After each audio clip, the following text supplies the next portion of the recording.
The wages of deceit. According to a Psychology Today survey, the devil is still spinning webs and we are still plucking fruit. Listen, more people say that they have cheated on their marriage partners than on their tax returns or expense accounts.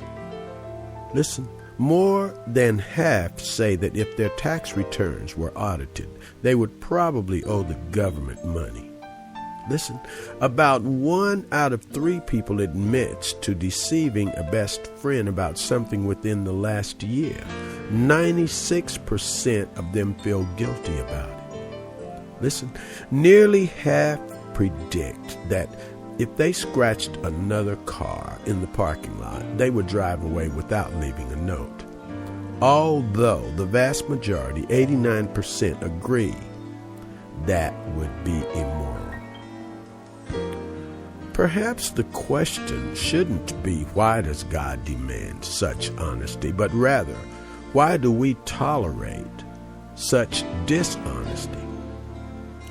Never was Jeremiah more the prophet than when he announced, "The heart is deceitful above all things," Jeremiah 17:9.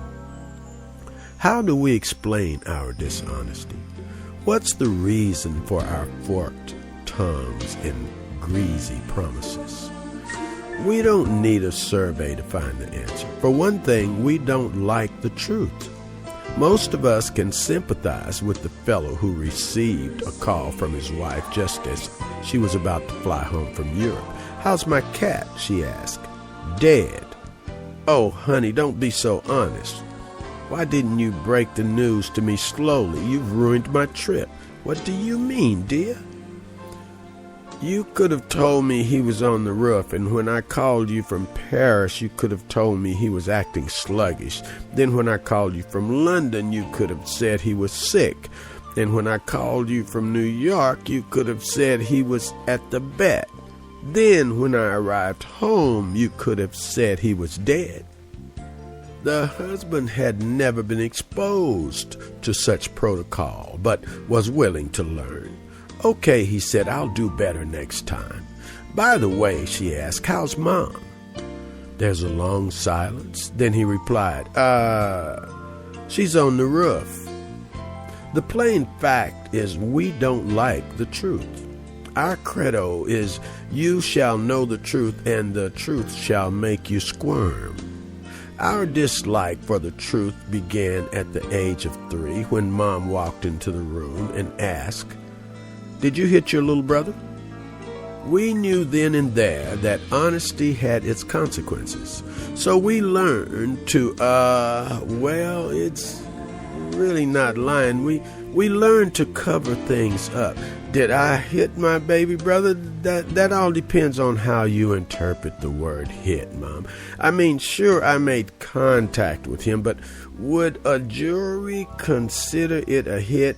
Everything is relative, you know. Did I hit my baby brother? Yes, Dad, I did, but it's not really my fault. Had I been born with non-aggressive chromosomes, and had you not permitted me to watch television, it never would have happened. So you can say I hit my brother, but the fault isn't really mine. I'm a victim of nurture and nature. The truth we learned early is not that much fun. We don't like the truth. Not only do we not like the truth, we don't trust the truth. If we are brutally honest, which is advisable in a discussion on honesty, we'd have to admit that the truth seems inadequate to do what we need done. Listen, we want our bosses to like us, so we flatter. We call it polishing the apple. God calls it a lie. We want people to admire us, so we exaggerate. We call it stretching the truth. God calls it a lie. We want people to respect us, so we live in houses we can't afford and charge bills we can't pay. We call it the American way. God calls it living a lie.